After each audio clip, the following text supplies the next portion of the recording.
Entonces, en Chile sobra plata. Mire, si nosotros ahorramos los altos sueldos, los bajamos, tenemos 4.000 millones. Yo necesito 16.000. El remanente va a salir en apretarle el cinturón a todos y cada uno de los estamentos que tiene el gobierno, incluyendo el Parlamento. En el Parlamento, ya lo mencioné, se pagan unos sueldos que son realmente obscenos para la economía chilena. El secretario del Congreso, del Parlamento, gana 18 millones de pesos. ¿Cómo se hace el sueldo de ese caballero? Sueldo base 4 millones y el resto son puros agregados. El nombre técnico es productividades. Según un decreto de Contraloría General de la República, esas productividades se pueden eliminar al mes siguiente si lo decide el jefe de la unidad. Y en este caso, el jefe de la unidad, el máximo jefe de la unidad es el presidente de la República. Sobra plata en Chile, don Guillermo. Lo que pasa es que se lo farrean los operadores políticos. La señora Proboste contrata a su marido, hace buenos contratos con las mineras, porque ella tiene una empresa de transporte, y por lo tanto, lo que ocurre aquí, don Guillermo, es un saqueo de la élite política de izquierda y la élite política de derecha. Un solo dato para usted. ¿Cuánto gana Matías del Río por leer las noticias? 9 millones de pesos.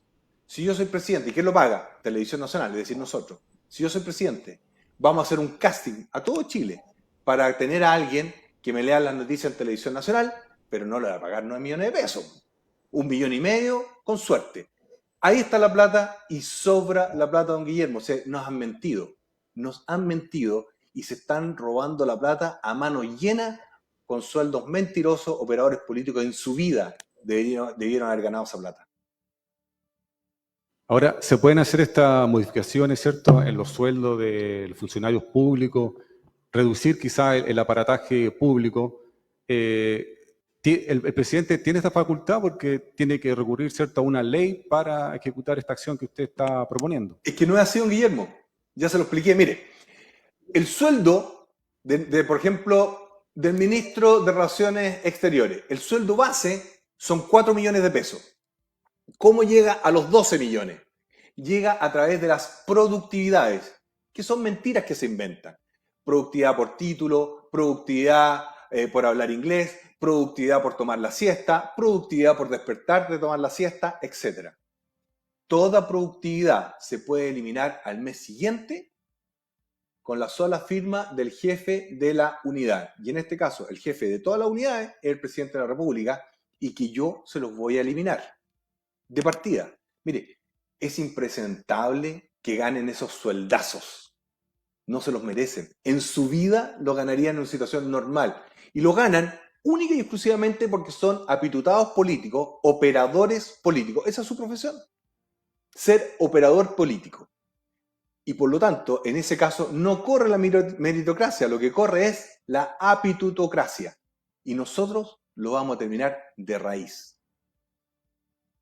Candidato, bueno, estamos hablando, ¿cierto?, de los sueldos de los funcionarios públicos, pero también quería hablar, ¿cierto?, sobre el sueldo mínimo, que ronda, ¿cierto?, los 300.000 pesos y un poco más. ¿De qué forma usted, si es que llega a ser presidente de la República, pretende mejorar, ¿cierto?, el sueldo mínimo, considerando también que el costo de la vida cada vez está más alto, ¿cierto?, y los 300.000 pesos que hoy están en función no alcanzan, ¿cierto?, para una familia promedio en nuestro país? Gracias, don Guillermo. Don Guillermo, mire, yo ya lo propuse esto en mi primera campaña. Nosotros dijimos que termináramos con la mentira del salario mínimo. El salario mínimo se calcula a través de un polinomio. Esta no es una ecuación a mi gusto ni a su gusto. Es una ecuación, un polinomio, en que se incorpora el sueldo mínimo pasado, la inflación, la productividad y el crecimiento del PGB. Si nosotros hubiéramos mantenido la política que yo señalé, ahora estaríamos en los 460.000. Pero, ¿qué es lo que dice la izquierda, esta izquierda clasista, elitista que tenemos en Chile, que son de caviar, zapatillas Nike y teléfonos iPhone? Quiere subir el salario mínimo. Pero quiere subir el salario mínimo subiéndole los impuestos a la gente.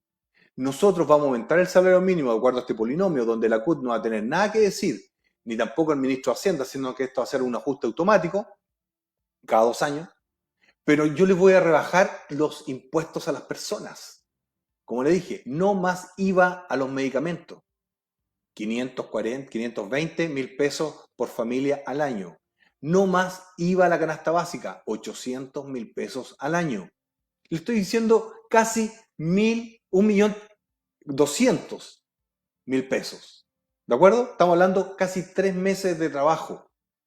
También queremos rebajar el impuesto específico a los combustibles, pero manteniendo la recaudación. ¿Cómo lo vamos a hacer?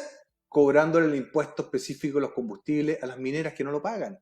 Mire, un taxista gasta anualmente en impuesto específico e IVA al combustible alrededor de 1,5 millones. Si nosotros le cobramos el IVA y el impuesto específico a los combustibles a las mineras, puedo rebajar hasta 200 pesos el litro. Es decir, vamos a estar colocándole plata a las personas. Porque si no, si gana el señor Boric, vamos a tener una economía que se va a ir al tacho de la basura, con una inflación galopante y sueldos que no sirven para nada. Y si sale la derecha nosotros sabemos que lo único que quiere es seguir sacándole plata a la clase media emergente. 2 ejemplos para usted. El año pasado se instauró el impuesto a las plataformas digitales. Se dijo que se iba a recaudar 90 millones de dólares. ¿Cuánto se recaudó? 210 millones de dólares. Esto para mostrárselo bien clarito. En las plataformas se hizo un impuesto que iba a recaudar 90 millones, pero recaudaron 210 millones. Me refiero a cable, Spotify, Netflix, etc. La pregunta es, lo correcto habría sido que, bueno, como se recaudó más plata, devolvamos a la gente, ¿no? ¿Qué hizo el gobierno de derecha? Se quedó calladito, topón para adentro. Eso es lo que hace la derecha con complicidad de la clase política de izquierda elitista.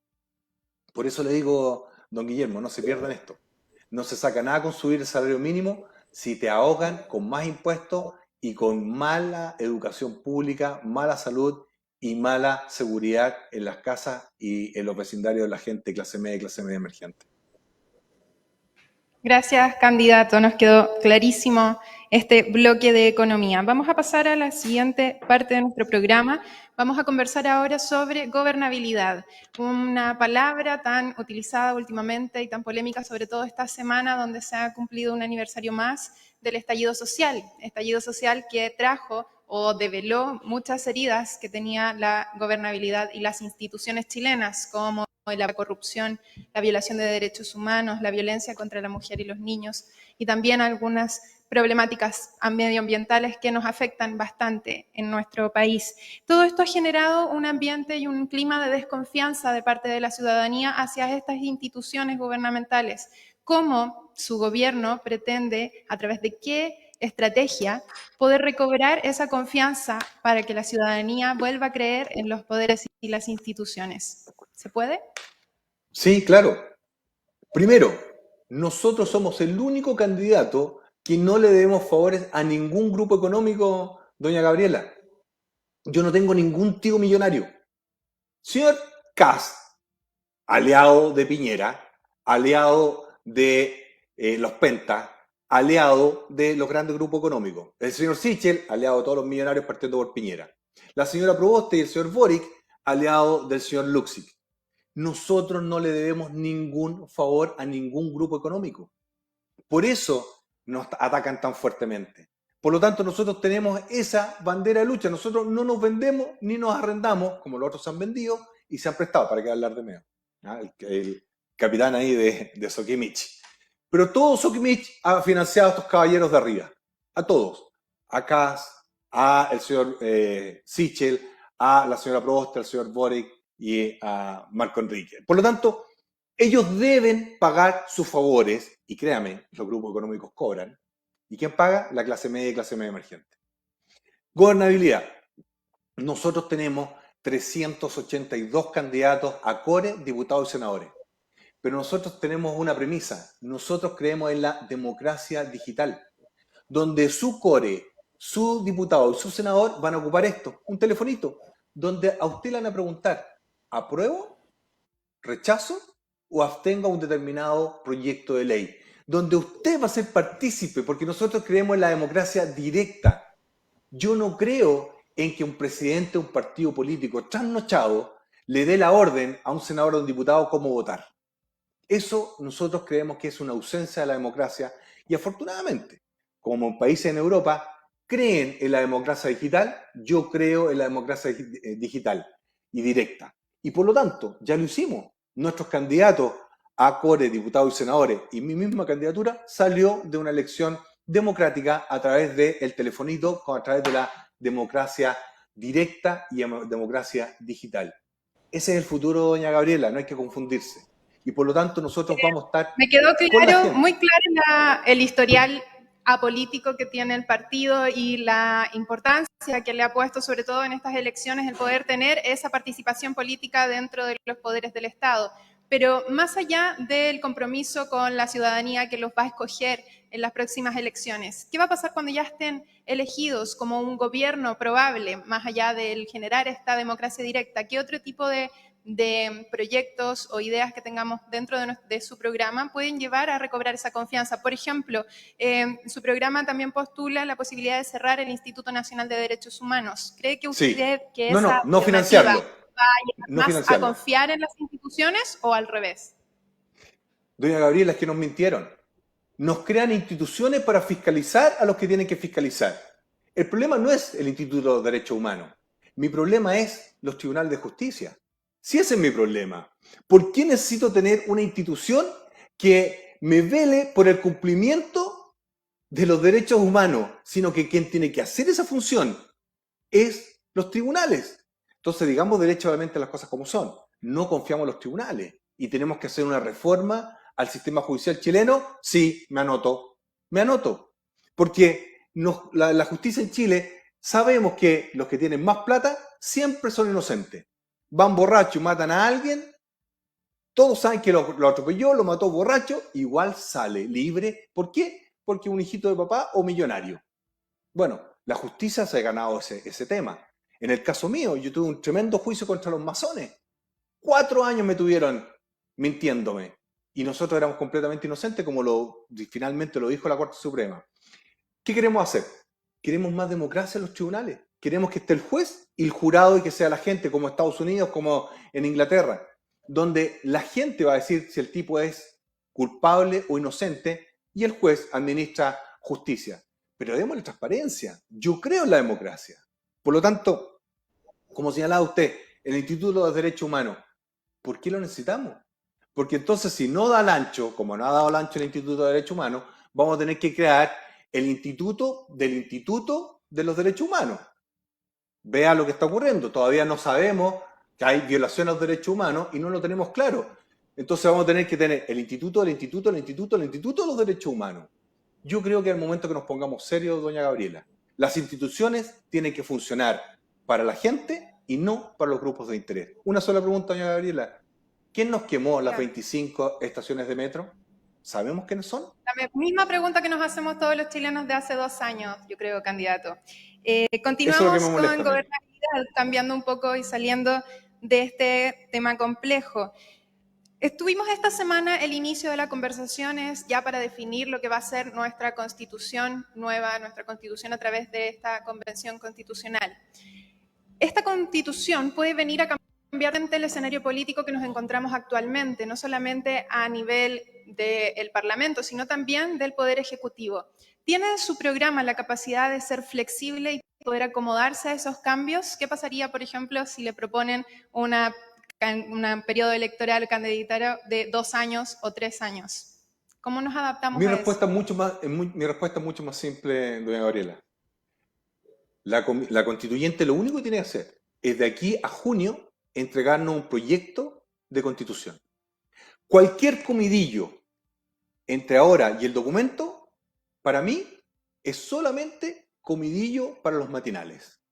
Aquí ellos fueron mandatados, ellos trabajan para todo y cada uno de los chilenos y tienen que hacer su pega y no andarse paseando dando discursos. A mí me da lo mismo si la machi está de machi, no está de machi, si va con pantalones, panfalda o va con lo que sea. Me da exactamente lo mismo.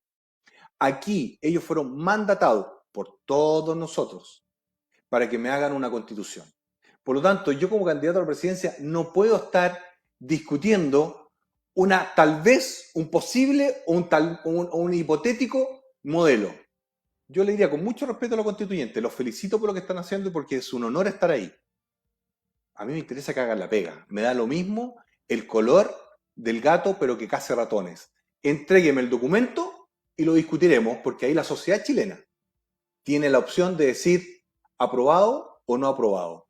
Pero hasta ahora yo he visto discusiones menores que lo único que implican es distorsiones a la realidad. Yo le recomendaría con mucho cariño y mucho respeto, dedíquese a hacer su pega en vez de estar hablando tanto en matinales y canales de comunicación que finalmente entorpecen el desarrollo de una tarea tan importante, tan determinante como proponer, y no olvidemos eso, proponer una constitución a la ciudadanía y nosotros veremos en su momento, después de leerla y analizarla, si se aprueba o se rechaza. Pero venir con argumentos tentativos ahora, mire, es pérdida de tiempo. Para mí es pérdida de tiempo.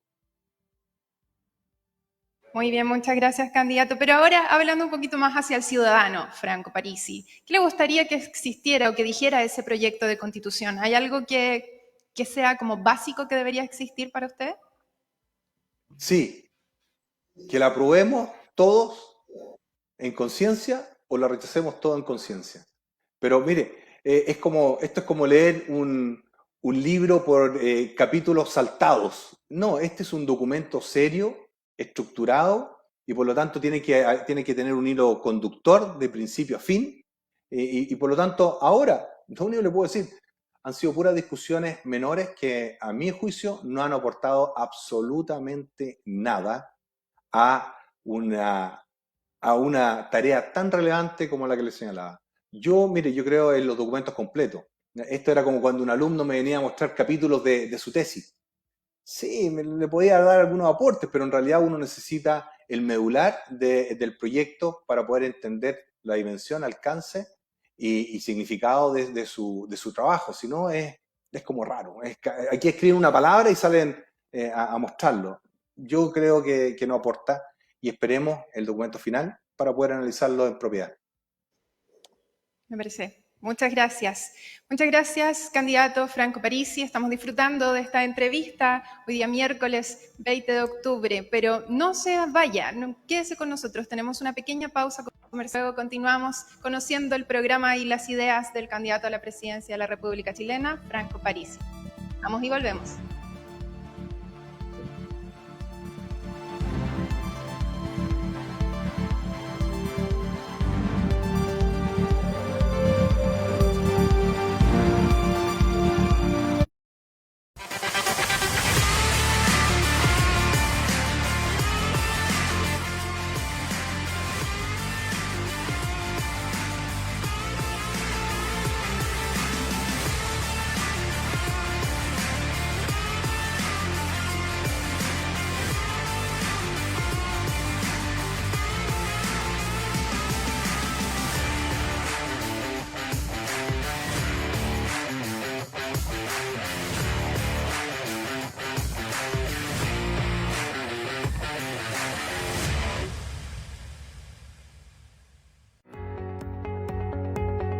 No podrás olvidar este mágico entorno natural.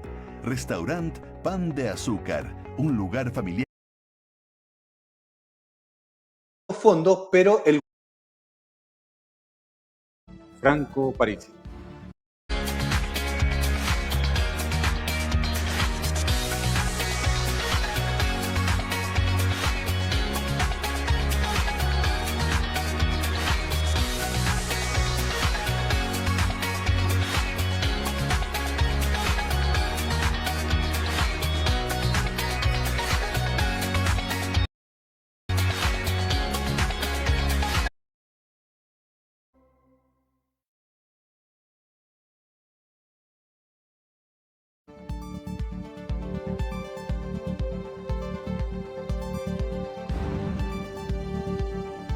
Seguimos en este espacio de conversación con las distintas plataformas de nortevisión.cl. Estamos en diálogo con el candidato presidencial Franco Parisi. Quería llevar al tema que ha estado dominando, ¿cierto?, la agenda noticiosa mundial y también nacional, ¿cierto?, como es el tema de la pandemia. Y a raíz de esto, el gobierno, a través de proyectos de ley, ¿cierto?, se han ejecutado distintos retiros desde los fondos previsionales. ¿Usted como economista y como candidato presidencial está de acuerdo con esta política implementada y llevada a cabo en nuestro país? Primero, decirle a la gente que aquí ocurren dos fenómenos. Sí o sí, el costo de esta pandemia la va a pagar la gente. Los gobiernos no generan plata, eso lo único que hacen es sacarle plata a las personas. Mire, el ejemplo acá de Estados Unidos. No se tocaron los fondos, pero el gobierno se endeudó. Cuando el gobierno se endeuda para entregar plata, significa que te van a subir los impuestos en el futuro. ¿Ok? En el caso chileno, si su pregunta es directa con respecto al cuarto retiro, sí y ahora. ¿Por qué? Porque la derecha se encargó de matar al sistema de AFP con la complicidad de la izquierda. Y deje explicarle por qué. Lo que ocurría antes, y esto nosotros lo propusimos en el 2013, dijimos, mire, hay personas que pudiendo pagar un dividendo no tienen plata para el pie. ¿Por qué no dejamos que saque plata de su AFP, se hace un autopréstamo y compra la casa por 1.500 UF? Nos dijeron que no, nos tacharon de lo peor, populista, ni le cuento cómo nos atacaron. Ahora, dato, esa casa que valía 1.500 UF el año 2013, ahora está cerca de las 3.000 UF, es decir, nunca se la puede comprar el chileno o la chilena que pudo haber hecho. ¿Y por qué lo hacía la derecha? Lo hacía la derecha porque así toda esa platita se la pasaba al grupo económico, que son sus jefes, en resumidas cuentas. Había una mentira. La esperanza de vida en Chile, ¿sabe cuánto es según la AFP? 110 años, como tabla de distribución, ¿de acuerdo? Como una normal. ¿Usted conoce a alguien que haya vivido 110 años? Yo no conozco a nadie. De hecho, al día siguiente de asumir a la presidencia, yo puedo aumentar las pensiones de gente de la AFP en un 15%. ¿Pero cómo? Truncando la tabla de distribución. Se trunca a los 85. Si usted lo trunca la tabla de distribución a los 85 años, puede aumentar hasta un 15% la pensión de todos los chilenos que están acogidos al sistema de AFP. ¿Por qué lo hacían? Porque si te dicen 110 años en tabla de distribución, menos plata te llega y por lo tanto más plata la ocupaban los grupos económicos. ¿Y la izquierda qué es lo que quiere? Quiere pegarle el manotazo a la caja. Mire, el presidente Piñera, si yo soy presidente, me va a dejar con un tremendo cacho. Tengo que lograr 17.000 millones de financiamiento el próximo año. Nosotros lo vamos a poder lograr financiar, eso no tenemos problema. Pero la izquierda, me refiero a la señora Proboste, Boric, no saben cómo generar plata y nadie les va a pasar esos 17.000 millones. ¿Qué es lo que va a hacer el señor Boric y la señora Proboste si es que son ellos los que salen electos? Le van a pegar el manotazo a la caja. Ese es el término técnico. Pegarle el manotazo a la caja de la AFP, como lo hicieron los Kirchner en Argentina. Por lo tanto, si tienes la posibilidad de hacer tu retiro, hazlo, porque te van a quitar esa plata. La derecha, para los grupos económicos de ellos, y nunca más la vaya a ver, y los de la izquierda lo van a gastar en puras tonteras, especialmente en ONG, la ONU y cosas por el estilo, que al final tú no vas a ver esa plata y nos vamos a llenar de inflación y deuda. Por eso, si a su pregunta usted me dice apoyo al cuarto retiro, de todas maneras, y sacar la plata entera también, porque finalmente hay dos peces gordos que quieren esa plata, que son la izquierda y la derecha política en Chile, para pasársela a sus jefecitos. Candidato, y en este sentido, ¿usted por qué sistema previsional prefiere? Porque actualmente, ¿cierto?, los fondos son administrados por la administradora de fondos de pensiones, la AFP. ¿Usted qué propone para mejorar, cierto, las pensiones que reciben los chilenos? Necesitamos un nuevo modelo. Y a mí me gusta mucho el modelo canadiense, que tiene un pilar solidario de reparto. Todos los sistemas son de reparto. El problema es cómo se reparte. Y tiene que claramente ser financiado en parte por el Estado, en parte por el trabajador y en parte por el empleador. Esos son los mecanismos lógicos que existen en todo el mundo. Pero si usted quiere un mecanismo que no cause pérdida al erario fiscal, eso no existe. En todos los países del mundo siempre se tiene que financiar parte de ese gasto. Lo que nosotros decimos, hay que tener un pilar solidario, que serían los 350.000, sobre aquello en función de las cotizaciones de cada uno de los individuos. Incluso nosotros vamos a permitir llegar más allá hasta un 16% de cotización en forma voluntaria, de un 13 a un 16, en que ahí usted decide dónde deposita ese remanente. Y si quiere más, ningún problema. pero ese remanente usted lo puede retirar cuando quiera pagando un impuesto. ¿Por qué lo conozco? Bueno, porque yo lo tengo acá en Estados Unidos. Acá todos los colegios profesionales tienen ese sistema. Los policías lo tienen las enfermeras, los médicos, los profesores universitarios, tienen un sistema de pensiones de ese estilo. Una situación base más una construcción dependiendo de los aportes que se haga, y esos aportes son de libre disponibilidad del dueño siempre y cuando pague un impuesto a la salida. Muy bien, muchas gracias, candidato. Continuamos con el programa y lo que tenemos por delante. Queremos conversar sobre otro tema muy importante y pilar de cualquier civilización, la educación. Esta semana y sobre todo ya los últimos, yo creo, 15, 20 años, se ha conversado mucho y se ha llevado hacia el debate público la calidad de la educación, la gratuidad de la educación, pero además la deuda tan importante que se tiene con los profesores, la famosa deuda histórica. Pregunta corta y de fácil respuesta. ¿Sería cargo de pagar la deuda histórica? Y si fuera así, ¿cómo lo haría? La deuda histórica hasta ahora no se puede pagar por un reglamento de Contraloría General de la República. Durante el periodo Bachelet 1, se hizo la consulta a Contraloría General de la República e indicó que no se puede pagar. Nosotros la vamos a pagar y diciéndole muy sinceramente, el monto ya no son 1.000 millones, son mucho menos porque no es una deuda heredable, ¿de acuerdo? A pagar a las familias de aquellos que sí tuvieron ese despojo. Solamente aquellas personas que están vivas y claramente son muy poquititos, y yo creo que hay que hacer una reparación histórica para con ellos, sí. De hecho, la señora Berta, muy conocida en la película El Topo, ella estuvo en mi campaña, en la franja presidencial de mi campaña del 2013, y fue lo que me pidió y yo le dije que sí, que se podía pagar, había que hacer los esfuerzos y cambiar las leyes para aquello. Por eso yo necesito cores, diputados y senadores del Partido de la Gente, la lista A, B, que sean elegidos la noche del 21 de noviembre para que podamos terminar con esta injusticia histórica, y es un monto ya muy menor, producto de las personas que lamentablemente nos han dejado en esta vida terrenal. Muchas gracias por su respuesta. Y la segunda pregunta que tenemos en el tema de educación corresponde a un suceso que ha ocurrido principalmente como consecuencia de la pandemia y de la brecha educacional que se ha generado por las diferencias, sobre todo a nivel de las tecnologías. Estamos hablando sobre la deserción escolar y el número que se entrega al Ministerio de Educación, que es cerca de 40.000 niños y niñas y adolescentes escolar han dejado los estudios y no han querido regresar al colegio. ¿Cómo, como presidente de la República, podemos poner atajo a esto o podemos volver a encantar a esos niños con el proceso de educación? Primero, hablando con la verdad, la educación en Chile es vieja, añeja, aburrida y ya está completamente desasociada de la realidad. Tenemos que hacer un gran esfuerzo, gobierno, profesores, padres y estudiantes. Porque cambió, mire, aquí se sigue entregando una malla curricular o un currículum para los colegios y tiene que ser para todo el mundo igual.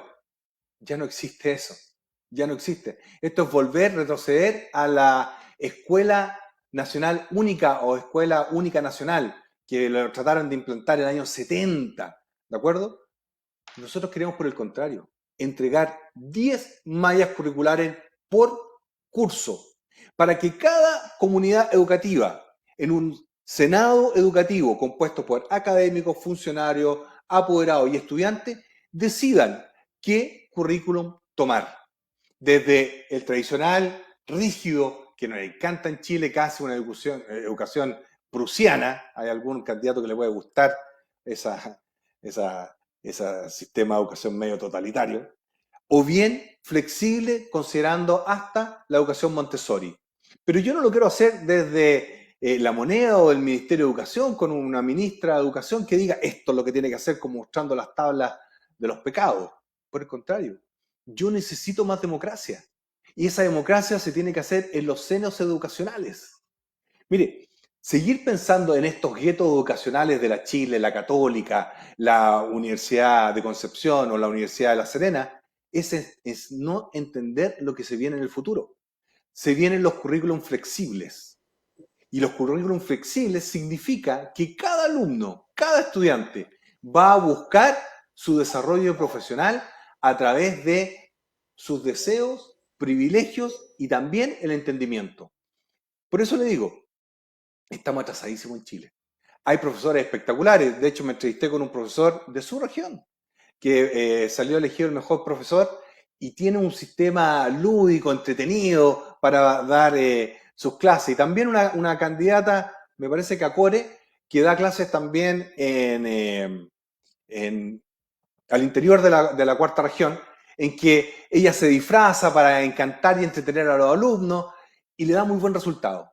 Eso es lo que tiene que ocurrir. En Chile, este modelo viejo de estar sentado en el pupitre ya quedó en el pasado. Hay que aprovechar nuevas tecnologías, nuevas metodologías, entender de que la conectividad llegó para quedarse y es la única forma en que nosotros podemos atraer a los estudiantes. Pero también decirle a los padres y apoderados, es su responsabilidad que su hijo estudie. Es su responsabilidad que su hijo estudie. Le voy a colocar un ejemplo, doña Gabriela. Usted sabe que yo estoy viviendo acá en Estados Unidos por razones familiares y laborales. Si mi hijo no va un día al colegio, yo tengo que avisar. Si no va al segundo día, viene la policía a preguntarme por qué mi hijo no fue el segundo día. Yo le digo, ¿está enfermo? Bueno, quiero verlo, te dicen. Y si estaba porque no fue, porque no me quise levantar y andaba flojo yo ese día y no lo llevé al colegio, me llevan preso. Porque aquí hay que entender de que hay una responsabilidad. Y la responsabilidad es que mi hijo tiene que ir al colegio. Así de sencillo. Entonces, aquellos que crean que es un juego la educación, no es un juego la educación. La educación para mí es determinante y se sirve para mover la frontera del conocimiento. Pero deje terminar con esto. Yo necesito mayor democracia en las universidades, centros de formación técnica, liceos, escuelas y escuelas rurales, donde sea participativa las decisiones administrativas, académicas y organizacionales. Candidato, Chile vive una crisis migratoria. En el norte del país es recurrente ver las imágenes de extranjeros cruzando en forma ilegal la frontera. En este sentido, ¿cuál es su propuesta para dar solución a esta situación que estamos viviendo en la actualidad? Don Guillermo, mire, yo soy inmigrante. Yo soy inmigrante. Tengo todos mis papeles en regla. De hecho, yo cuando vine a Estados Unidos, todas las veces vine o turista, vine con todos mis papeles en regla. Chile pasó a ser un país de chacota. ¿De acuerdo? En Chile hay que decir las cosas como son. Los que están pagando la crisis migratoria es la clase media y clase media emergente. Iquique está siendo devastado por la inmigración ilegal. La playa Cabancha, que era orgullo, ahora es un baño público. ¿Y quién tiene la culpa de esto? Mire, se lo voy a graficar de la siguiente forma. El mejor negocio que hace el señor Maduro es mandar y exportar venezolanos a otros países para que ellos, estando en los otros países, le manden divisas. Y con eso él se ahorra vivienda, salud, educación, seguridad, todo. Es el mejor negocio. Y esto se lo digo con propiedad porque para México, la mejor exportación que tiene México son los mexicanos que vienen a Estados Unidos que exportan a México 33.000 millones de dólares. Entonces, para aquellos que me critican, porque yo digo que si nosotros somos gobierno, migrante ilegal va a ser deportado para que haga sus papeles en su país de origen, como yo lo hice, y después que tenga los papeles correctos, bienvenido sea. Yo no tengo ningún problema con los extranjeros. Yo lo he sido en otro país, mi señora es argentina y hizo todos los papelitos como correspondía. Yo lo que quiero decirle a todos los chilenos, la migración no es un problema de la clase media y clase media emergente. Es un problema de los venezolanos que tienen que arreglar su entorno. Si usted me dice que es una crisis social, entonces vaya a hablar con las Naciones Unidas. Y si usted me dice, no, que es un problema de humanidad, bueno, mandémoslo, en ningún problema, yo se los mando al Vaticano, al Papa. No tengo ningún problema. Tomamos varios avioncitos, si quiere un barco, el Winnipeg, y se los mandamos al Vaticano, que allá son millonarios. Aquí la crisis migratoria la está pagando la clase media y la clase media emergente, con altos precios de arriendo, andan asustados y todo sucio. Señores, Chile tiene que volver a ser un país serio. El que no aporta, se deporta. Así de sencillo. Y yo necesito que se entienda que Chile tiene que volver a ser un país serio, con respeto a los inmigrantes, porque yo lo he sido, pero hágame los papelitos en su país de origen y no entrando a la mala a Chile. Muchas gracias, candidato. Pasamos al último tema de nuestro programa del día de hoy, un tema también muy importante y que ha tenido mucho auge, sobre todo en los últimos 2 años, en relación a lo que ha sido la pandemia del COVID-19. Ha sido un terreno difícil, el personal de salud y los funcionarios están desgastados, tenemos unas largas filas que ya eran abultadas antes de la pandemia, pero posterior a esta han sido aún más. ¿Cómo enfrentamos el desafío de la pandemia de COVID-19 que se nos avecina ahora, el próximo año, con este sistema de salud tan desgastado, tan deteriorado, sin especialistas? ¿Cómo podríamos abordar eso? ¿Qué haría Franco Parisi como presidente para controlar el COVID con este contexto? Doña Gabriela, yo creo que la vacunación va a resultar y está resultando, y es cosa de ver cómo ya se están desocupando las camas de UCI que estuvieron altamente demandadas. Primero, mi agradecimiento, mi solidaridad y mi admiración a toda la gente del área de la salud, que son héroes caminantes. Dicho eso, el problema de la salud en Chile se tiene que abordar desde varias perspectivas. Y la primera es más especialistas en las regiones. Las regiones sufren porque no hay especialistas. Bueno, nosotros vamos a hacer un llamado internacional para contar con especialistas en todas las áreas, bien remunerados, pero en regiones. No quiero que se vayan a la clínica Las Condes, ni a la clínica Indisa, ni a la clínica Santa María. Vamos a tener un contrato fijo para que trabajen en el sector público. Y voy a invitar al colegio médico para que me los certifique. El colegio médico, lamentablemente, a mi juicio, no ha estado a la altura porque es un gueto político. Yo necesito más especialistas en Chile para solucionar la gran cantidad de intervenciones quirúrgicas que no se pudieron llevar a cabo. 2, vamos a utilizar los servicios de salud de las Fuerzas Armadas. Vamos a invitar a otras Fuerzas Armadas de otros países, de la misma forma que se hace el ejercicio de UNITAS, bueno, a través de hospitales campaña, para ir a las distintas localidades y locaciones para solucionar el problema de cada uno de los chilenos y chilenas. Toma tiempo, no va a ser inmediato. Tercero, creación de centros oncológicos en todas las capitales regionales y ojalá provinciales. Porque cuando una persona se enferma de cáncer, esa persona afecta claramente a toda su familia y muchas veces tienen que estar yendo a la capital regional o zonal o Santiago, lejos del apoyo importante que es la familia. Cuarto, nosotros tenemos que entender que la medicina cambió en el mundo afortunadamente y ahora es una medicina preventiva. Preventiva.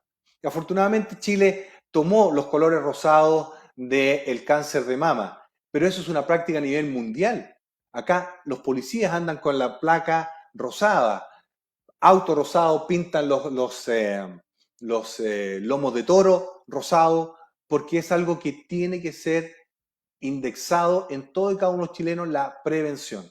Afortunadamente, de los 5 principales cánceres que afecta a los chilenos, la vesícula, el próstata, el mamario, el de los ovarios, ya puede ser prevenido en una gran medida en forma de test que te adelantan el fenómeno, incluyendo el del intestino.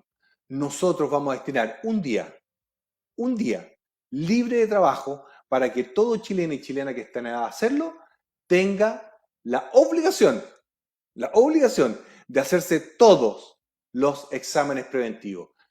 Y esto por 2 razones. Uno, porque enfermarse es horrible para la persona y para la familia, pero también es mucho más caro una salud curativa que una enfermedad preventiva. Yo creo en la medicina preventiva más que la curativa. Y también la telemedicina, que es sumamente importante, ya aprendimos a vivir con ella.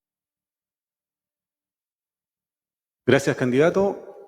Ahora las distintas plataformas de nortevisión.cl le conceden a usted 1 minuto, 1 minuto y medio aproximadamente, para que usted pueda redondear, ¿cierto?, un mensaje, ¿cierto?, a los electores, una invitación para que voten por usted, ¿cierto?, en noviembre próximo. El candidato tiene 1 minuto y medio para dirigirse a nuestros espectadores. Muchas gracias, don Guillermo. Quiero decirle a todos los chilenos y chilenas que nos están escuchando, te han mentido persistente y sistemáticamente la izquierda y la derecha.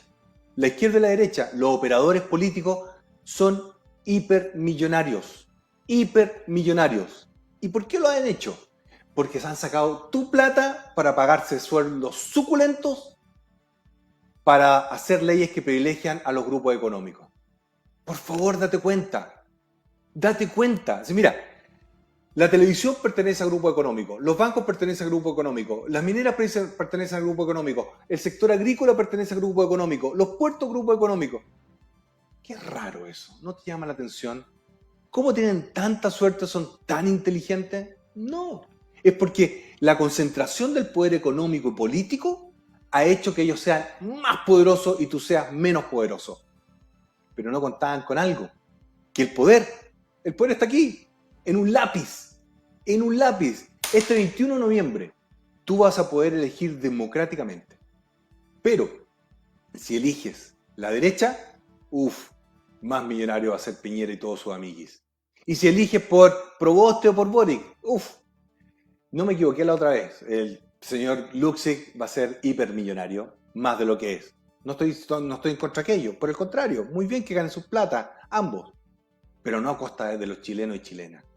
Yo creo que tú tienes que entender de que la colusión de los pollos, la colusión de los remedios, la colusión del papel higiénico, la colusión del gas licuado de ahora que valía 13 lucas, ahora vale 25, ¿sabes por qué lo hacen? Porque lo pueden hacer, porque saben que no les va a pasar nada. Le van a cobrar una multa mínima y unas clases de ética. Si nosotros somos presidentes, si yo soy presidente y tengo mis core diputados y senadores, muy sencillo, toda colusión va a pagar 10 veces lo defraudado a la gente, más cárcel. Y se termina el cuento.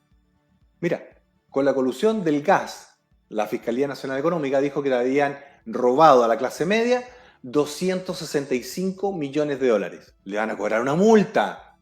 5 millones de dólares, 10 millones de dólares y te la van a pagar en chirlitos. ¿Qué tenemos que hacer nosotros? Multiplicarlo por 10. 2.650 millones de dólares. Ahí le van a pensar 2 veces. ¿Pero tú crees que Kass lo va a hacer? ¿Sichel lo va a hacer? ¿Proboste lo va a hacer? ¿Boric lo va a hacer? Cero posibilidad. Porque ellos son cómplices pasivos de este incremento en el poder político, económico, social de los mismos de siempre. Por eso te invito, este 21 de noviembre, vota por los cores del Partido de la Gente, vota por los diputados del Partido de la Gente, vota por los senadores del Partido de la Gente y ojalá vota 7, vota inteligente, vota Parisi, porque nosotros lo único que queremos es que la gente y su familia esté mejor. Ahora, ¿qué pasa si no ganamos? El 22 de noviembre vamos a tener que hacer lo mismo que siempre hemos hecho, levantarnos y seguir trabajando. Pero los otros van a rendirle pleitesía a sus dueños, que son los grupos económicos. Por eso, le doy las gracias a ustedes que me hayan dejado el espacio.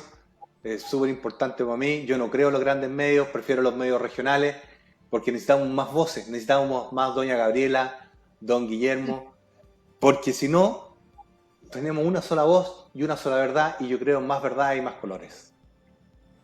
Muchas gracias, candidato. Agradecemos su participación en este programa. Sabemos que tuvimos un inconveniente anteriormente en el intento de entrevista, pero agradecemos su disponibilidad y sobre todo el compromiso que tiene también con toda la gente que lo sigue.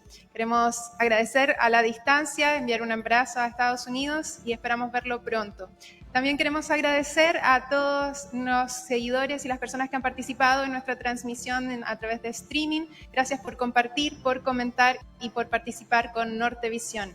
Seguiremos en contacto, síganos a través de redes sociales para conocer la publicidad y todo lo que viene pronto en nuestras pantallas. Y estamos